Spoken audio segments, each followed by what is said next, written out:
Ang House Quad Committee ng Kongreso ay nagpahayag na hindi ito makikipagtulungan sa International Criminal Court kaugnay ng mga ebidensyang nakalap sa kanilang pagdinig hinggil sa mga insidente na may kinalaman kay dating Pangulong Rodrigo Duterte.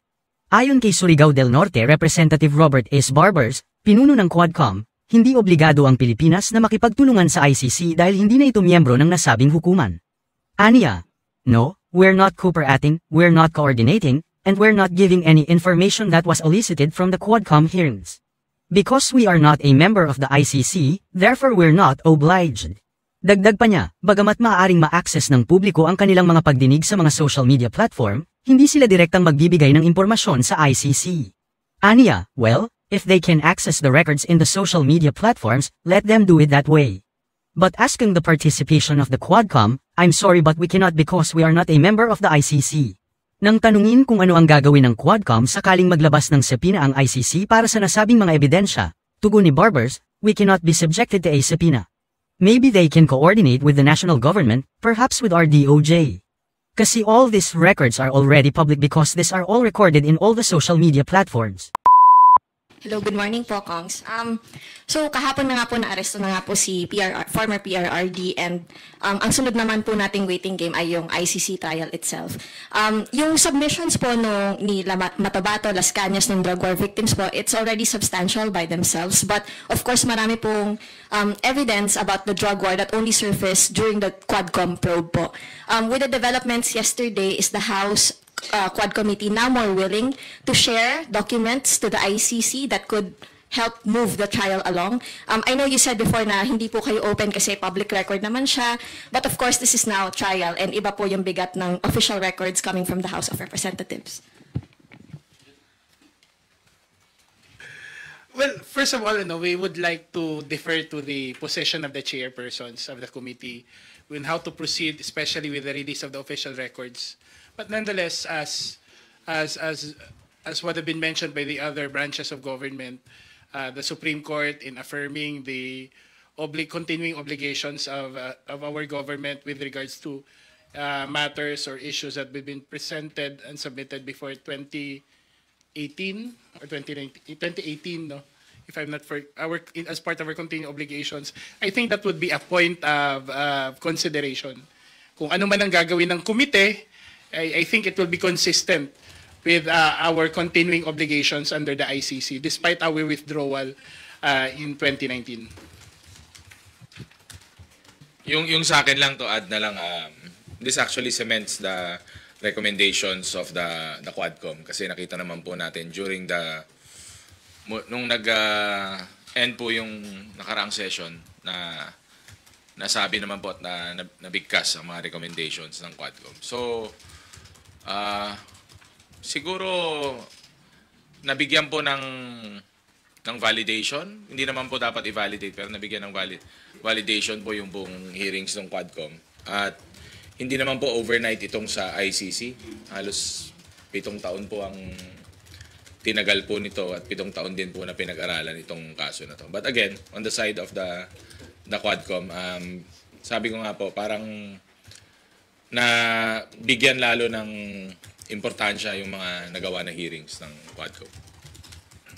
Well, for me, considering that we will be expecting a trial soon, and then when we speak of trial, there will be compulsory processes like subpoenas. So if the ICC, International Criminal Court, will issue a subpoena, probably the Philippine government or the committee will exercise its discretion whether or not to cooperate, with or comply with the issuance of this subpoena. But then again, probably the discussions, the deliberations, and the testimonies uttered before the Quadcom hearings probably would enlighten the judges of the International Criminal Court, probably to have more evidence for the trial against the former president. So I guess if a compulsory process, for instance, a subpoena will be issued, most likely the committee will follow with that subpoena. Just to clarify, sir, you mean if the ICC issues a subpoena to the committee, you think the committee will turn over the documents and evidence that they have? Yes, that's my personal understanding. Even the Philippines is no longer a party because of the withdrawal. The ICC has already acquired jurisdiction over this case. And as mentioned, the testimonies of the witnesses who appeared before this committee investigations are publicly available. But if they really want the testimonies, the official transcript, as well as other pieces of evidence, of course, in adherence to the subpoena, probably the committee will comply. Thank you for that. Yung next question ko naman po, speaking of the recommendations of the Quadcom, what will happen now to the recommendation to file domestic charges against the former president under RA 9851? Kasi unless he is granted interim release under Article 60 of the Rome Statute, it's possible that he may not come home anymore until the end of the trial po. So what will happen to that?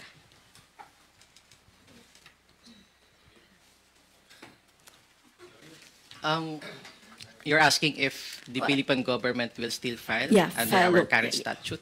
I guess it's up to the administration or the present government. No? But considering that the ICC has already acquired jurisdiction over this case, and we have to emphasize that the crime filed or the charges filed against the former president is crimes against humanity, a crime that the ICC has jurisdiction. And if the ICC felt that there's no genuine prosecution of these particular allegations or these crimes, then definitely the ICC will come in. So, in other words, ito po ay protection doon sa mga bansa na kung talagang hindi nakakakuha ng hustisya, no, yung mga biktima or yung pamilya ng mga biktima, the ICC will come in. No? And there are specific charges where ICC can only take jurisdiction. And one of the crimes is crimes against humanity. And the other crimes are crimes of aggression, genocide, and war crimes. So these are specific crimes wherein the ICC can come in. Even the Philippines has already withdrawn in the Rome Statute. The fact remains that the case was filed prior to its withdrawal. In other words, the ICC has already acquired jurisdiction, and that is why the case prospered. Hi, good morning, Kongs. Panggalingan ko lang po yung statement today nila Kong Zia at Kong Jude na this is about the victims, not ex-President Duterte. Quadcom leaders urge focus on the families of Tokhang killings amid former president's arrest. Can you just elaborate po yung statement? And yun nga, don't you think, Kongs, masyado pong na-highlight si dating Pangulong Duterte sa pagkaka-arresto na due to the ICC case? And kahit ang daming mga rally, ang daming ding mga interview ng mga families ng EJK victims, parang hindi sila masyadong nabibigyang pansin. Ano pong nakikita nyong rason dito at yun yung elaboration po ng statement?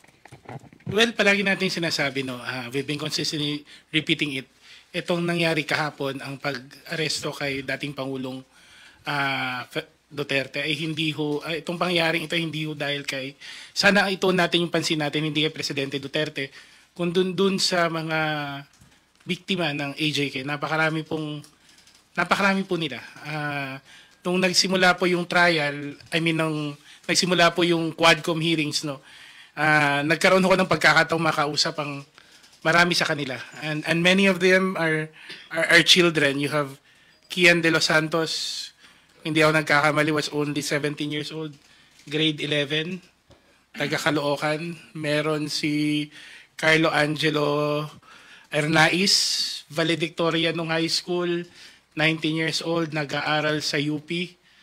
Ang ginawa sa kanya, nawala siya, bibili lang sana ng merienda.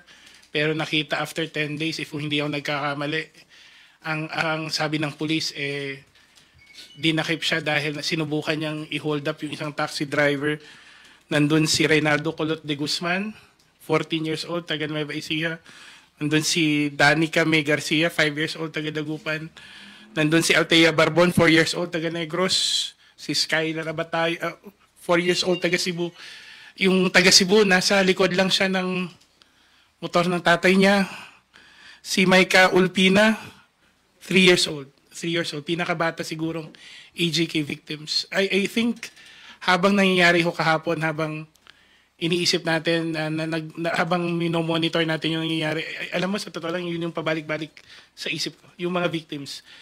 Katulad niya nung sinabi nung isang nanay, isang victim, sabi niya, sinasabi nila na we surrender daw our sovereignty sa sa pagka-aresto ni former President Duterte dahil sa ICC warrant. Pero hindi ba mas nakakalungkot na kailangang isang korte sa labas ng bansa pa ang mag-utos para magkaroon ng hustisya yung mga AJK victim? Hindi ba nakakalungkot yon? Kaya nga, iniiwasan ko yung word na Thanksgiving o celebration Kasi sa totoo lang itong mga panahon na to, dapat simulan natin yung paghihilom, lalong-lalo na sa AJK victims. I think we owe it to them to make sure na simulan na yung healing. But that healing will come only through one thing, through justice. At itong ginagawa nating exercise, lalong-lalo na sa yung trial sa ICC ay kasama po doon sa paghilom, ang paghahanap po ng katarungan at pagbibigay pananagutan sa taong posible dumeno nagsimula at nag-utos ng mga pangyayaring ito.